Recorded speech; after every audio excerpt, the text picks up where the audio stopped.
Okay, a lot of people always wonder, well, how do I actually find these properties, whether it's flips or rentals? How do I find them? We're going to focus on on rentals here for a bit. So let me give you a couple of good sources of properties that are, the owners are in distress, the properties in distress, different purposes, different reasons. Okay, so one of those sites is the HUD Home Store website. Okay, it's literally just like it says, HUDHomestore.com, right? And again, all this stuff you can get just by, go to myinvestorservices.com, go to the silver level membership area.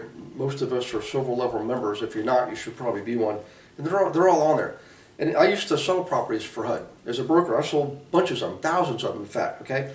And you can find properties out there for flipping, for rentals, more rentals than flipping because they're generally not the best areas for flipping, but you can find them. Most cases, though, it's going to be good rental properties.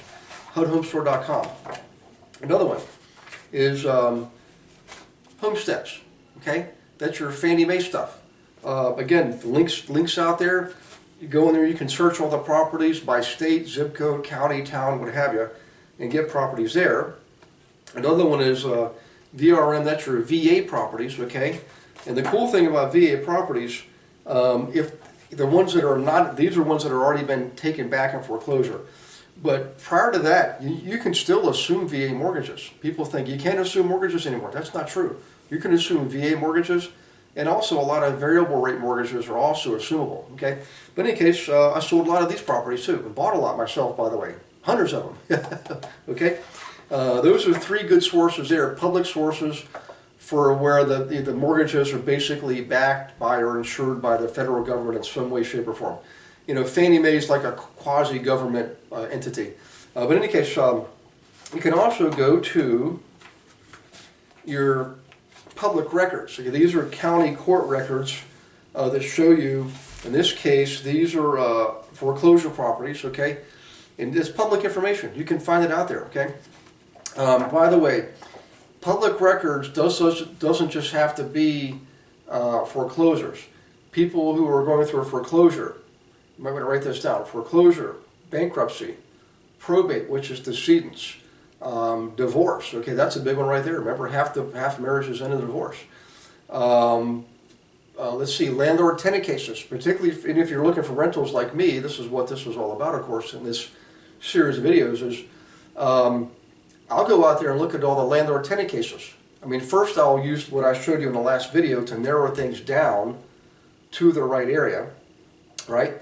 Macro area, micro area, and then I'll go look in, I'll go into my court records and look for zip codes that are matching the areas I've already predetermined make the most sense for buying those rentals.